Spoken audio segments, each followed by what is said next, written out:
Hello everyone, and welcome to this first webinar in the Baby Steps webinar series, The Heart of a Good Story is You.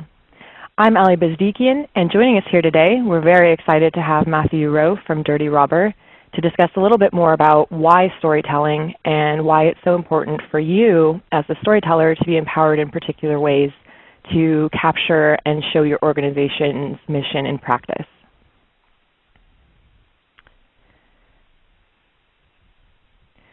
Here at TechSoup, we believe that storytelling not only builds, but is also the currency of community. These images are the winning photo submissions of TechSoup's annual digital storytelling competition, where for the last 4 years we've been able to cultivate a community of nonprofits and storytellers that are now out there contributing rich content to the various landscapes and communities they touch. What do you think about when you see these images? Where do you go? What emotions do you feel? Understanding the heart of a good story leads to better content, better visibility of your message and of the work that you're doing in the field. I'm really very excited to be discussing all of these really exciting concepts coming up in a few minutes. But before I get ahead of myself, I did just want to back up and take a moment to acknowledge our webinar sponsor, ReadyTalk, whose platform makes all of our webinars possible. If you're connected to audio by phone, please note that all lines are muted, so if you have a question or comment, please share those with us in that lower left-hand chat box window, where Becky will be capturing your questions as we go along.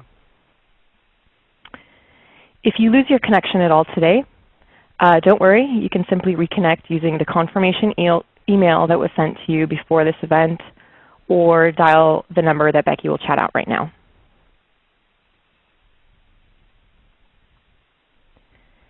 This webinar is being recorded and will be sent out to all of you later today with the slides and all of the resources and links we discuss.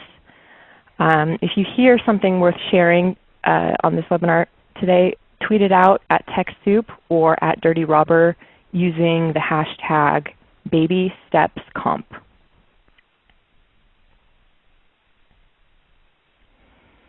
Again, I'm Ali Bezdikian. I'm an interactive events and video producer here at TechSoup Global, where I work with Becky Wiegand on chat to program educational events like this and help produce our digital content. I've been at TechSoup for 2 years, and before this I got my start in nonprofit communications as a fellow at Mother Jones Magazine here in San Francisco, having studied broadcast journalism in university. Also on the call today, we are so thrilled to have the talented Matthew Rowe. Matt, it's really great to have you with us today. Thank you. I'm very excited to be here.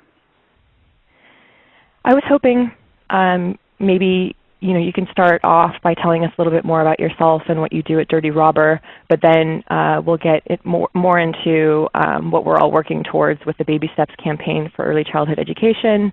We'll discuss your own process of story making with the banner film for the campaign, and then really get into the why of storytelling. Matt, if you want to take it away. Absolutely. My role at Dirty Robber is I am a junior creative director, which is essentially a fancy term to mean I write. What we do at Dirty Robber is a company that does specializes in short form content. Commercials, we do branded content, we do short films. We were actually nominated for an Oscar this year for a short film that we did called The Scotchy Boys, which is set in Afghanistan. And so my role at Dirty Robber is to generate ideas with the other creatives and directors to execute on those ideas, to develop scripts, to develop pitch packets, anything that goes into the creation of one of our projects. So that's sort of my role at Dirty Robber. What we've done, the mission we've done is this Baby Steps competition that Ali mentioned just a second ago. We have done in partnership with Further by Design, the Kellogg's Foundation, the Bay Area Council, and TechSoup. And the petition is about early childhood development, which is the age for children between 0 and 5.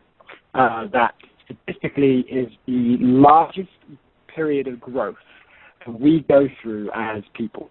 We learn in a particular period of time. Right. Competition. Hey, Matt, if I could just jump in for a brief moment. We're losing you on the audio a little bit, I think. You're going in and out. Okay, I'm not sure. I'm on my landline, so I'm not sure what to do. Let me see if this helps at all.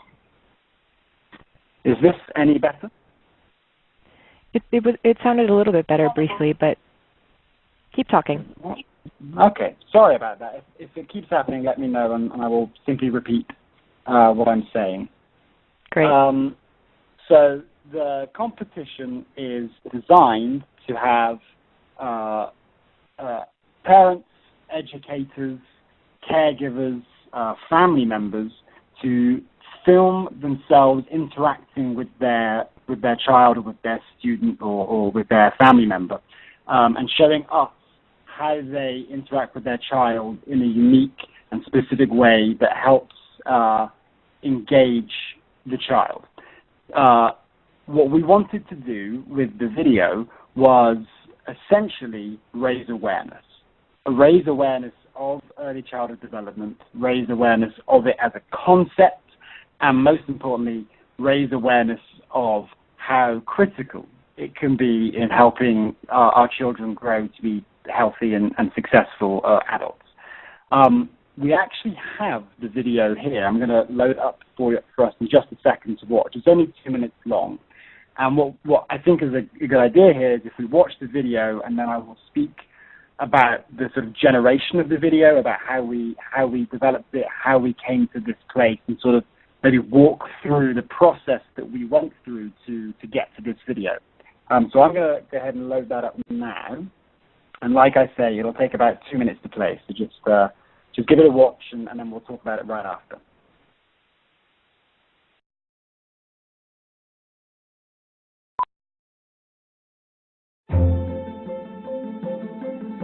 You can't remember,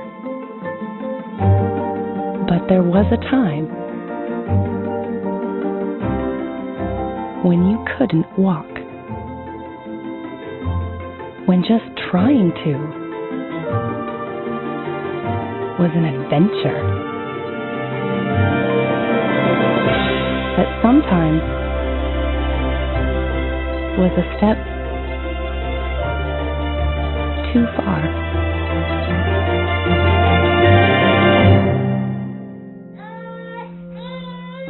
You can't remember, but someone helped you, picked you up, comforted you, helped you take your first step. This winter, Invest Early invites parents, families, caregivers, and educators nationwide to answer one question. This is what I do with my child. What do you do with yours? The Baby Steps competition asks you to submit videos that capture a snapshot of how we care for children during the first 5 years of their lives. For parents and families, we're looking for short videos taken by iPhone or by camera, whatever you have that's able to capture the simple, everyday things you do with your child or family member. For care providers and teachers, we want to help you generate videos by capturing all the creative things you do to inspire your students. Whether it's reading, singing, playing, or coloring. The Baby Steps competition will be running from December 2nd to February 2nd and will be recognizing winners based on 4 criteria: their emotional value, their educational value, the creativity of the activity, and the quality of the video. Go to babystepscompetition.com to learn more about how to enter and see why we believe the first 5 years of a child's life are vital to invest in.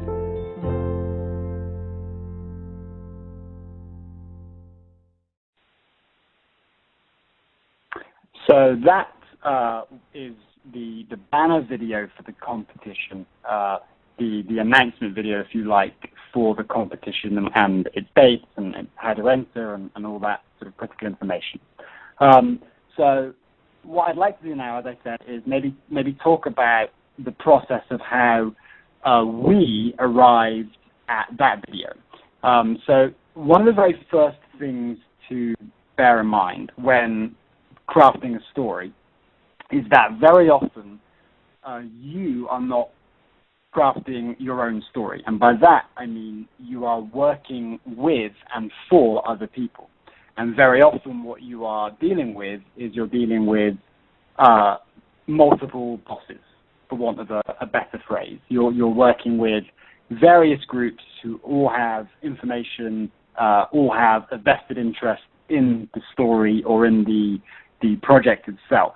And so one of your very, very first jobs as the crafter of the story is to identify what needs to be said. And I know that sounds maybe slightly redundant, but when you are dealing with sort of multiple people and multiple groups, it's really, really the critical first step to get everybody on the same page to agree to what the story is that you're telling.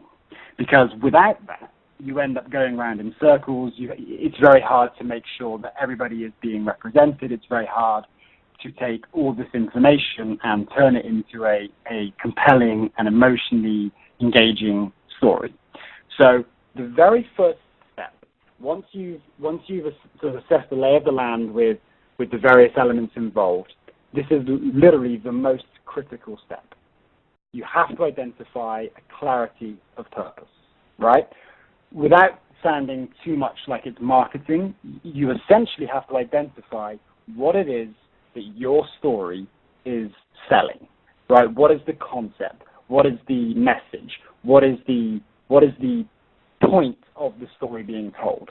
So with the Baby Steps competition, with the video that you guys just watched in particular, what we were dealing with in early childhood development is an incredibly complex philosophy. It is a very broad, very comprehensive sort of way of looking at how to deal with children at that age. And so the initial conversations that we had with the various partners, with the various elements, there was a lot of discussion about what parts of early childhood development are we going to focus on, how are we going to best communicate the complexity of the philosophy. And the worry there is that you get bogged down in trying to relay too much information and never ever getting people engaged. So one of the very first steps that we as a team took that was such a huge step forward for us to be able to make that video is we agreed upon a single purpose of the video. It wasn't necessarily to jump into the various sort of mechanisms of early childhood development to discuss in detail or in length some of the issues of it, because you couldn't in a 2-minute video. What we wanted to do was raise awareness of early childhood development as a concept to the general public, because it's easy to forget when you're embroiled in a story, when you're dealing with a particular thing, that very often by the time you get to writing or crafting the story, you have a pretty good understanding of it. But when you came into the project, you probably didn't. And you've got to remember that most of the people that will be watching your story or engaging with your story, they don't have that. They're like you when you first started working on the project. They don't necessarily have the breadth of information that you do now. So it was one of the great moments for us when we were developing this video is when we all came to the realization that if we are simply trying to raise awareness of the importance of early childhood development, that as a single point of focus allows us to do so much more than trying to incorporate multiple different purposes, for want of a better phrase. So the very first thing we did was clarity of purpose. Now, once you have your clarity of purpose with your story, what is the story supposed to do, yeah, it allows you to look at who you want to watch the story. Because, again, when trying to craft a story that people are going to watch, knowing the kind of people that are going to watch it is critical to how you end up writing the story. So when we realized that we were trying to raise awareness of what early childhood development was, it was a pretty easy jump to go from that to parents, to educators, to caregivers, to family members, because these are the people that are not only going to care the most about early childhood development, but ultimately are the very people responsible for early childhood development. So once we had the purpose to raise awareness, finding our audience became that much easier. Now, before we even put pen to paper on writing our story, we have two of the three key criteria mapped out. We know what we're trying to do, and we know who we're going to try and tell our story to. So once you've got those two elements locked in, the third element, and this is the big one for me, is the simplicity of the story. Okay, it can become very easy to get wrapped up in trying to be clever with how you communicate your story, with how you tell your message. And very often you can find yourself, especially I find when you first start writing stories or crafting messages, it's so easy to get caught up in how clever you can be, or how the unique way that you can tell this story. That's fine, but none of that matters unless your story itself, the nuts and bolts of the story, is really, really simple to follow. So if we look at the banner video that we just watched, right, it's broken essentially into two components. The first sort of 55 seconds to a minute tell the story of a child walking towards camera, right? It is the simplest story you could imagine. So to give you a genesis of how we got to that point, the simplicity of that, once we had the clarity of purpose, we wanted to raise awareness of what early childhood development is and how impactful it can be. Once we knew who we wanted to watch this video, who we wanted to engage this video with, and ultimately who we wanted to have entered the competition, developing a story that would capitalize on those two things became about simplicity. Because for us, the competition, the Baby Steps competition, is about, I'm getting caught up. Early childhood development is about helping children from 0 to 5. You are talking about taking the very first steps in nurturing and growing a child, right? And so with that imagery and with that language and with that sort of discussion going on amongst the creative group, and coming to the conclusion that the competition was called the Baby Steps competition, it occurred to us that literally showing a child taking their very first baby step, the simplicity of that would be a really great way of introducing this much larger concept of early childhood development. So the story of this child walking towards camera, falling over, and their mom coming in and helping them, right? That is a very simple story. The reason why that's so important for us is because the simpler the story, the more you allow the emotion of the story, the more you allow the purpose of the story to become the dominant factor. You aren't trying to be clever. You aren't trying to show off. You are, in a way, getting out of the way of the story and allowing the power and the beauty of this moment of this child walking to be the story itself. It's by going that route, by making it that simple, it becomes, for my money, that much more engaging. Yeah, Matt, what you said right there I think is really powerful. Oftentimes as storytellers, you need to know when to move out of the way of the story. I think that's a really powerful concept.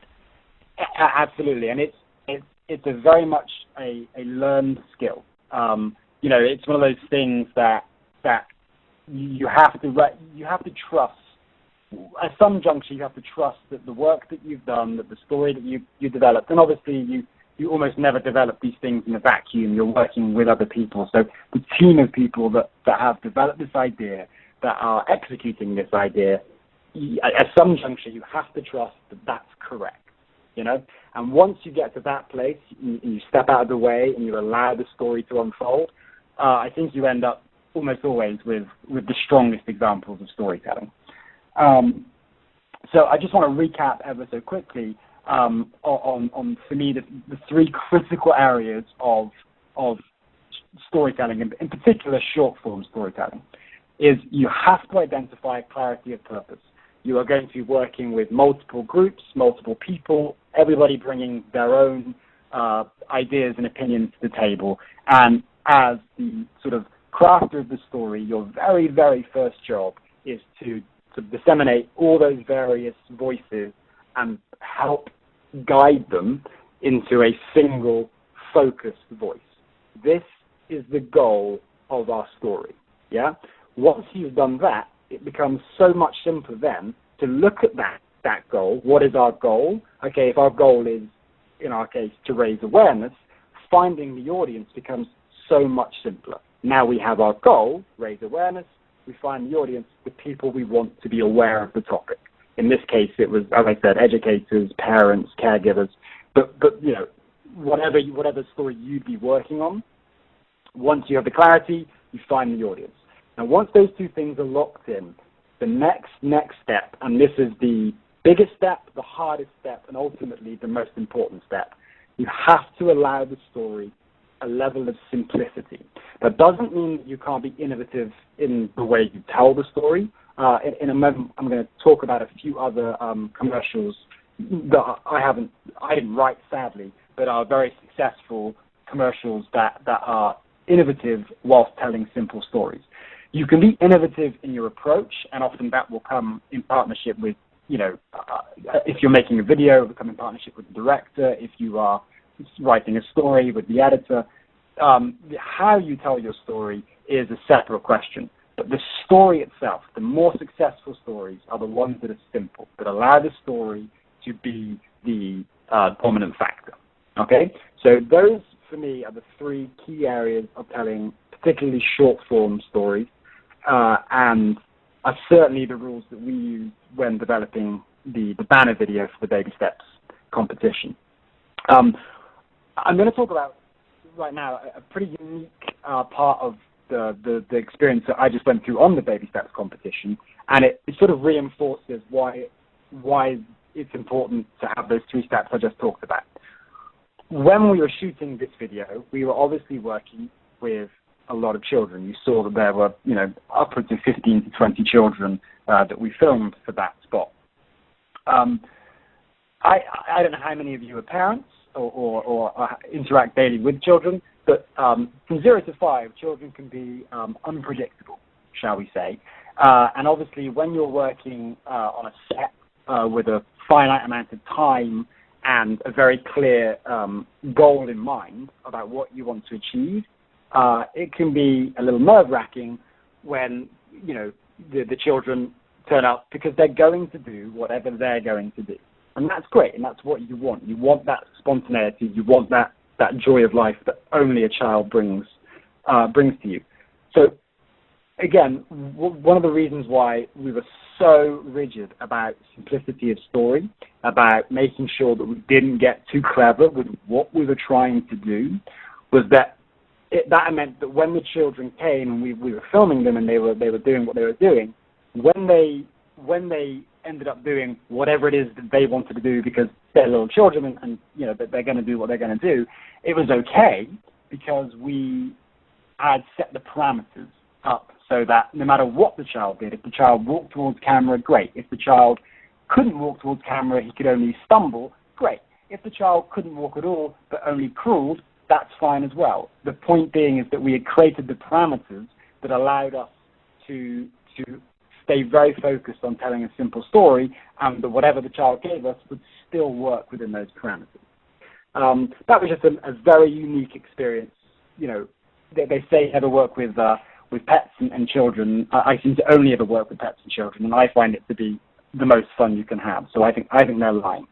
But they can be a little bit unpredictable, and so again, the more simple the story, the more focused you are going into the execution of the story, the more focused you are on what you're trying to do, on who you're trying to reach, and how simple you can make it. When inevitably things arise, and obviously for this particular video, it was children, but if you are working on a different story, or if you are making a commercial or something, there are always going to be X factor moments that you can't possibly prepare for. And that's why it's so critical, so critical to have those three things locked in. Clarity of purpose, know your audience, simple story. Those three things will allow you to surf over any waves that come unexpectedly. So I want to move away from the video, the baby steps competition, because obviously that's a very specific focus, and I want to sort of talk a little more broadly about storytelling and about how to do successful storytelling. We are obviously living in an era where the web is becoming essentially our go-to source for almost all information. There's more and more TV and film that's being directed towards the web. Obviously, Netflix is exploding with its own content. Hulu, Amazon Instant Video are doing their own content. The web is becoming our sort of where we live for story. One of the things that I found very interesting over the last few years, and obviously because where I work, we sort of specialize on short form content. What I've noticed is that traditional commercials are dying. Very rarely on things like Hulu, on things like Amazon Instant Video, on YouTube, do you watch 30-second commercials. More and more what you're seeing is you're seeing minute-long commercials, or sometimes 90-second, 2-minute-long commercials. I watched the Super Bowl this year, and I was stunned to see how many of the commercials for the Super Bowl ran longer than a minute.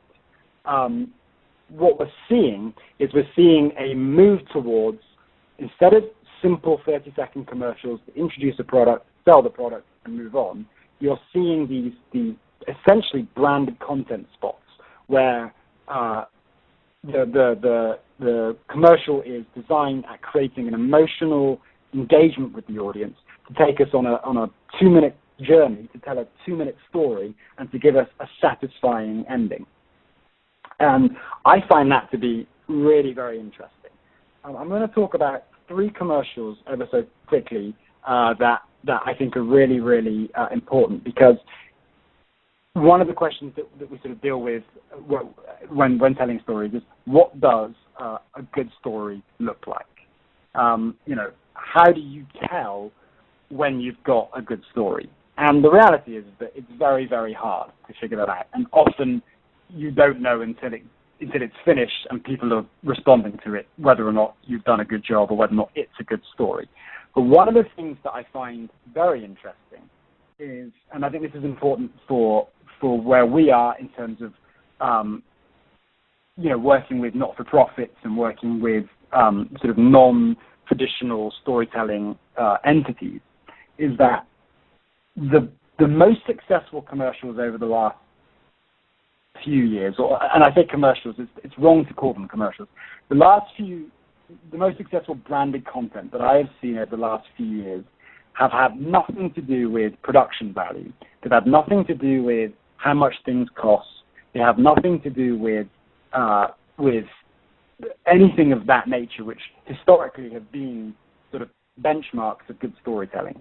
What we're seeing more and more of these short form branded content is how, I don't want to sort of harp on about the 3 things I talked about earlier, how clear the messaging is, how specifically targeted to an audience they are, and how simple the stories are. Because the other thing about the web is that it's a direct link between you, the user, and the interface. So marketing can be targeted much stronger now towards you specifically, as opposed to on a television show where they if you watch a cop detective show, the commercials are very often geared at sort of males 18 to 35, because that's the largest demographic that watches cop shows or whatever, you're seeing now more and more, because it's you directly interfacing with your own internet, and it has a memory of what you've watched. The commercials are getting far more specific and far more synced to you. So I'm going to talk about 3 spots that I think are incredibly successful storytelling branded content. The first one is a spot called Embrace Life. There's a link there for you guys to look at. And I do really strongly suggest that if you have a few minutes when we're done, you go and watch these spots. Embrace Life was a PSA that was built by a company in England. They were approached by a group called the Sussex Safer Road Society, and they basically said, we want you to make a PSA on why it's important to wear safety belts. But we don't want you to make a PSA because PSAs never work. We want you to do something completely different. And what follows when you watch it, and I'm reticent to talk about this one in particular because giving away anything in the spot will ruin the experience, but what follows is 90 seconds of spellbinding storytelling. But again, it comes from the 3 very simple principles. They are very clear on their purpose. They want you to know why it's important to wear safety belts.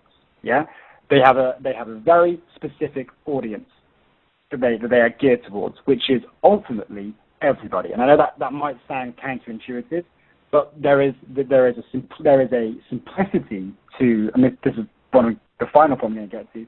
There is a simplicity to everything that they're trying to do that allows it to be so universal.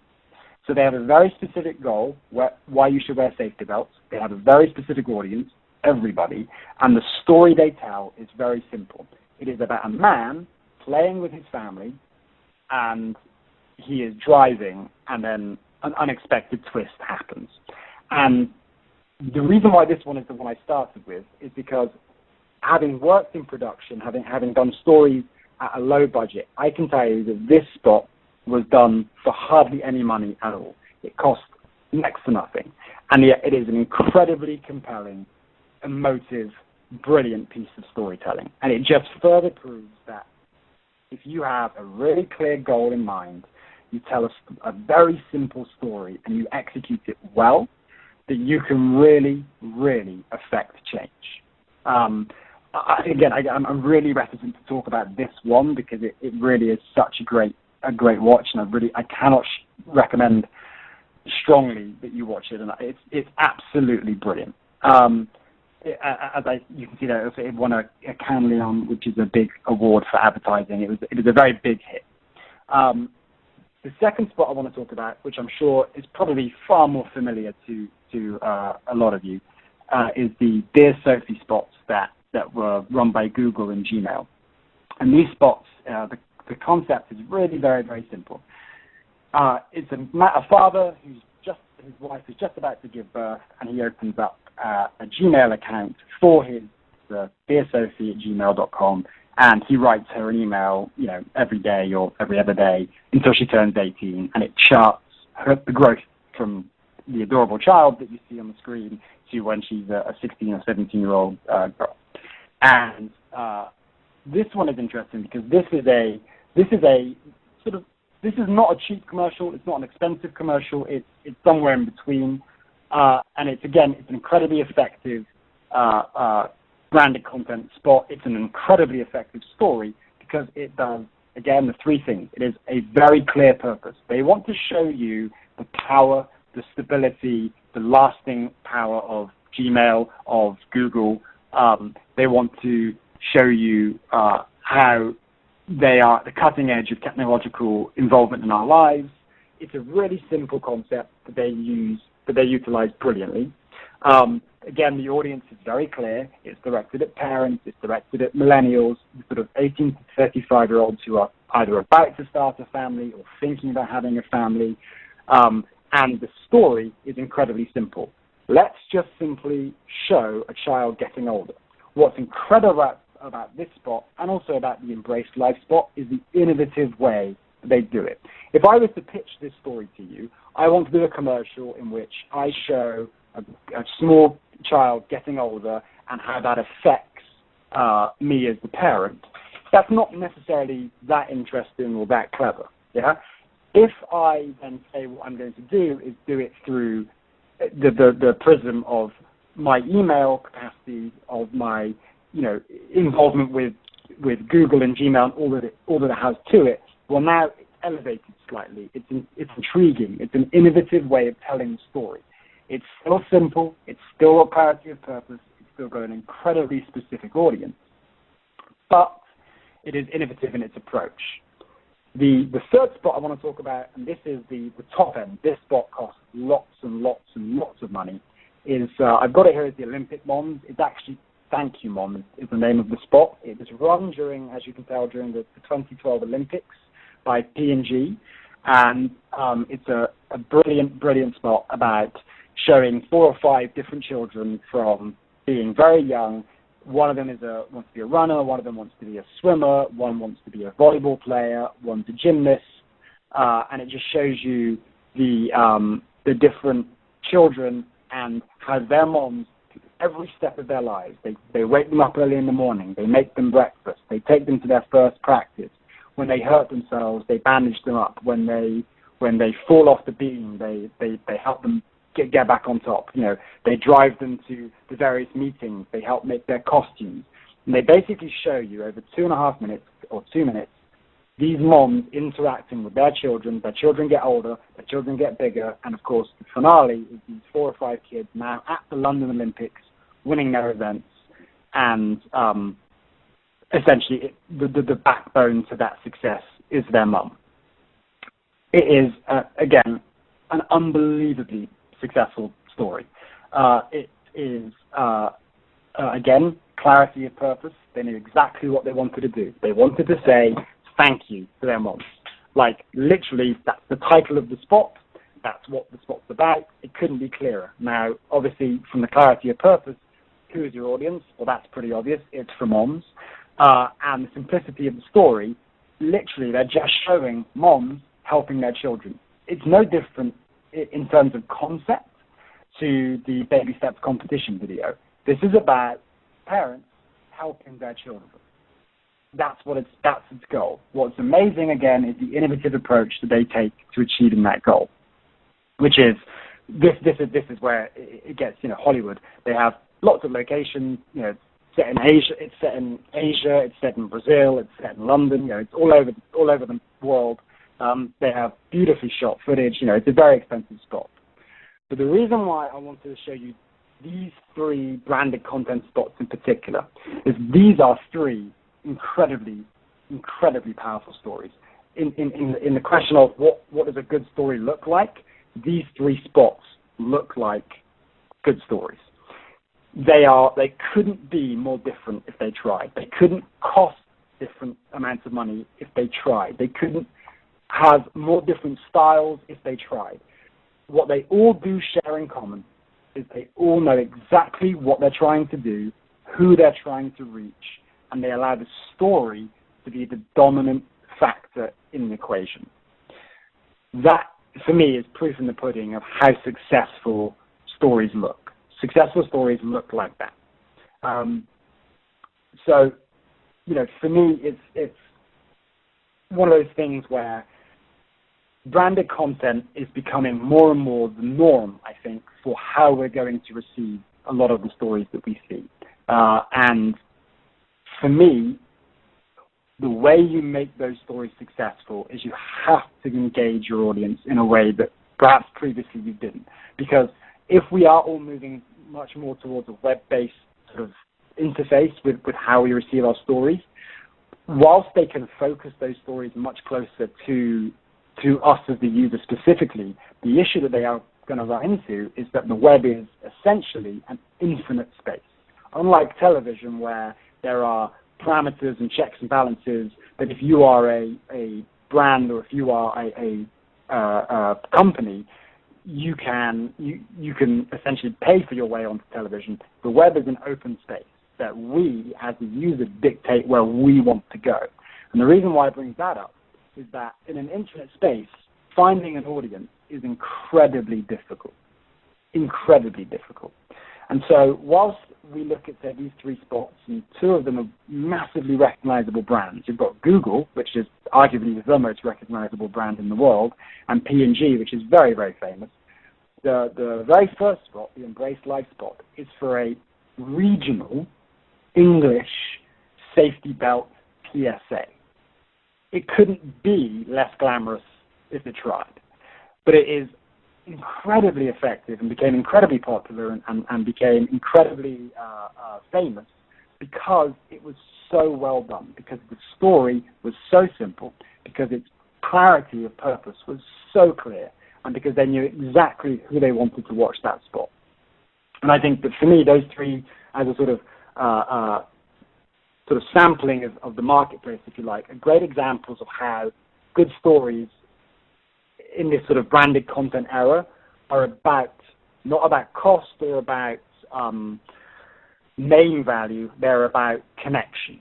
And, I think that those are the three sort of key elements: clarity of purpose, know your audience, simplicity of story, that will help tell good stories. The final step that I want to talk about in terms of crafting a good story is the storyteller, which is to say you. Very often, you are going to be the lens through which the story is crafted. Now, what do I mean by that? Essentially, as I said earlier, you are very, very rarely writing a story for you, or very rarely are you writing a story in which you are the ultimate yes or no sort of power. Very often you are working with other creatives. You are almost always working for at least one other boss, often multiple bosses, and it's really, really important that you and your point of view that you allow your point of view to essentially shape the story itself. Earlier, I mentioned how once you have the simplicity of story locked in, you sort of have to get out of the way and allow the story to do what it's got to do. But before that, you have to.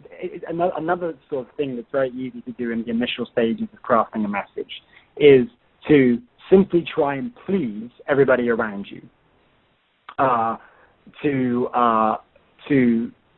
If you're working for multiple, directors, or if you're working with different sort of your grant funders, if you're working with different people who are important in the process, that very often you simply want to make sure that they are happy, that what they want is recognized. And obviously that's a very important step, but the reason why you are telling the story, why you are the person crafting the message, is because you have a point of view.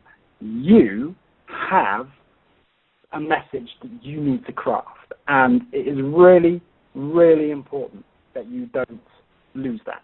And that's true of anything that you write. It doesn't matter if you're writing a commercial, if you're writing a novel, if you're writing a movie. You have to remember that you are the lens through which this story is going to interact with the world. You essentially are the conduit for the story, because without you, it doesn't go anywhere. It simply exists as an idea on a page or in the ethos. You are the one who will turn it into a tangible, watchable, readable, engageable item.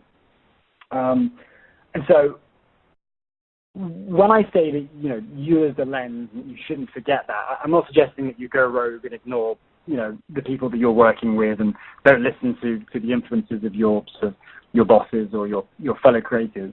What I'm saying is that you have to recognize when you know in your gut what the story needs to go, where it needs to go, how it needs to be constructed. Essentially, what I'm trying to do here is reinforce in this process that you are a incredibly valuable part of it becoming a created existing object. As a writer, it's very easy to when things go well, you find that the writer is very often the very last person who is thanked. I speak from experience, and it's very easy to get lost behind if you're making a sort of commercial. The director takes all the praise, or the product itself gets, that's a great spot by Google. Nobody ever thinks, wow, who wrote that spot for Google? The reason why I'm sort of bringing this up is because you have to recognize that as the conduit between the item that you are trying to sell, and I don't mean that to be sort of marketing or advertising, but no matter what you are doing, no matter if you're writing a script, novel, a commercial, whatever you're writing, you are selling either a concept or a brand or a very specific object, but your job is to sell the story to the audience. And so it's really very, very important that you don't ever forget that you allow who you are and the experiences that you've had and the influences that you exert to shape the story. It's a really hard thing to do. It's a really hard thing to learn, but it's something that as you're going forward, you shouldn't really ever stop. You shouldn't ever lose sight of that. So that is for me, that's sort of like an overview of how the process that we go through at Bertie Robber to sort of craft these short form stories that we do. I think that sort of pretty much covers the sort of the overview of it. So yeah, I feel like, so just to recap ever so quickly, I've said it 100 times, so I'm sure it's pretty locked in. Very first step, clarity of purpose. You've got to make sure that all the various interests are on the same page, that there is an agreement on what the message is going to be, on what the story is going to be. Because once you've got that clarity, it's really easy to find who it is who's going to watch these spots, who's going to read this novel, who's going to whatever it might be. Once you have the clarity of purpose and the audience in mind, the next important step is the simplicity of the story. Do not allow the story to get complicated. You can tell it in an innovative way, but you can't allow the story itself to become too complicated. Because when you do that, you are robbing the story of its power. You are robbing the story of, you aren't trusting the story to do what it's there to do, which is engage an audience. Once you've got those three things, you have to sort of take a step back and allow the story to do its job. Before you do any of that, the very, very first thing is remember that you have to embrace that you are the lens through which this message is being crafted. That your point of view, your voice is critical to the success overall of how a story is shaped. And those are sort of like the big things for us. Thank you so much, Matt. That was really informative. And you brought some really great examples of effective storytelling to the table today. Those of you in the audience, do take the time to watch a few of those clips when you receive the post-event email later today. They are really good and very thought-provoking and heartstring tugging. And that banner film, Matt, your team really did an amazing job with that. It's quite moving and really gets at the heart of what the Baby Steps campaign is all about. So now I'd like to speak, quickly in the time we have left to why digital storytelling. Matt, as you started to get at it earlier, for me, the most obvious answer is that, we are visual creatures. And as we saw in the banner film, stories are moving. That's just how we experience and process life. How did social media become the Goliath it is today? It's really simple. Photos and videos are extremely engaging, and people want to see them. As I mentioned before, stories are the currency of community. And really, any Instagram feed is testament to that, right? We follow people we don't know personally, but feel like we know them intimately. We photograph breakfast, road signs, sunsets, moments spent playing and learning with our children, championship moments. These are the things that really matter to us. So it's these moments that are sort of the timestamps of our lives that show we accomplished things in life. But as Matt pointed out, without a storyteller to make sense of those random moments, those moments are static. They're fixed in a moment in time. As the storyteller for your organization, your challenge is to capture and consider the many images around us and arrange them in an order that speaks to your audience, to inspire others to get involved in your mission.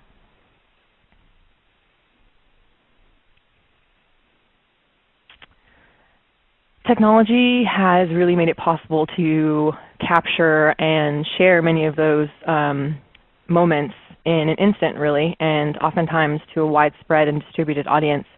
Many of us have gone mobile to capture and engage with the rest of the world.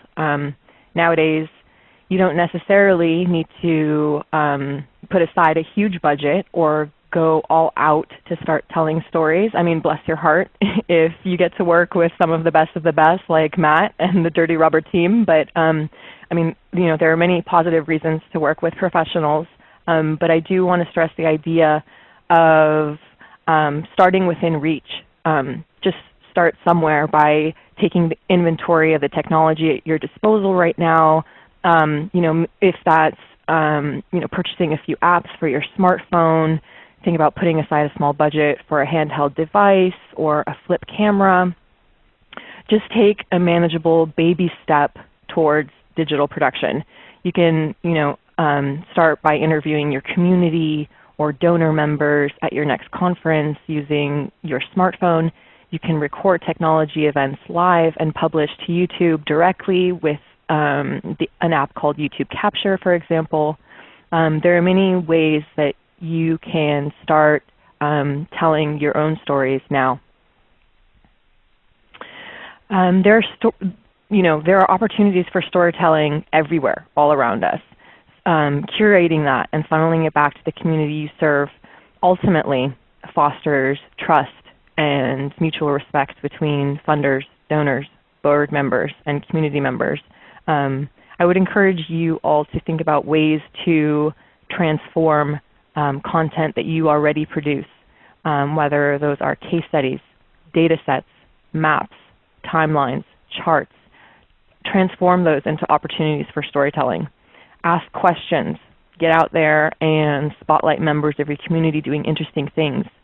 Capture clips at conferences and use them as assets on social media, in your reports and proposals. So, storytelling really is at the core of what we do. It should be incorporated into, ways we communicate with each other on social media, in the work that we're already producing as nonprofits, libraries, and charities. And storytelling really builds community and opens doors, opens opportunities for conversation, and really is a powerful medium. I'd like to now open the floor for questions directed towards Matt or myself. If the audience has any questions at this time, we'll take it now. But I did want to go ahead and thank you all for joining us today. Especially thanks to Matt for being an amazing presenter, and to his team, as well as everyone else involved in making this webinar possible, especially our platform sponsor, ReadyTalk. And we do have one question for you, Matt, before we wrap it up here today. The question is, what inexpensive equipment would you recommend for capturing stories outside of, the few apps I mentioned, or your smartphone? What's your go-to recommendation for inexpensive equipment? Are you talking about writing software, or are you talking about cameras? No, just camera, just for capturing the story specifically. Right. Honestly, there is a camera called the 5D. It's a Canon camera. It is the industry standard sort of go-to low-budget camera. Off the top of my head, I can't remember exactly how much it costs. But the great thing about the 5D is that it is relatively inexpensive to purchase, which is obviously critical, but it works with, if you ever get lucky enough to have the money to rent the fancy lenses, they all work on the 5D, but it's not necessary to have them. And so for me, if you're talking about, hey, what could I go and buy right now that I could then use right now to make something, a 5D would 100% be my answer. That said, I've been looking at the specs of the new camera on the new iPhone, and I've got to say that the new iPhone camera is pretty spectacular as well. So I would say that those are, the two sort of everyday objects that you could buy to really start capturing footage and start telling stories. Great. Thanks so much. Do you have any recommendations on apps in particular, or apps that you personally use to kind of capture and share quickly small clips or? I don't have what I use is there's a app called Snapseed, which is a free app it has filters, and it allows you to basically do very simple Photoshop-esque things to your image. Snapseed also has a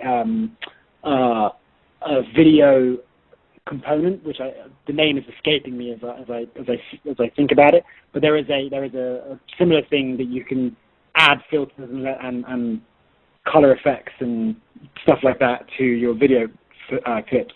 And it's a very, very involved app. Like, you can literally pick specific parts of the frame that you want to be saturated, and then another part to be desaturated and stuff like that. So it's a really cool. It's a really great app.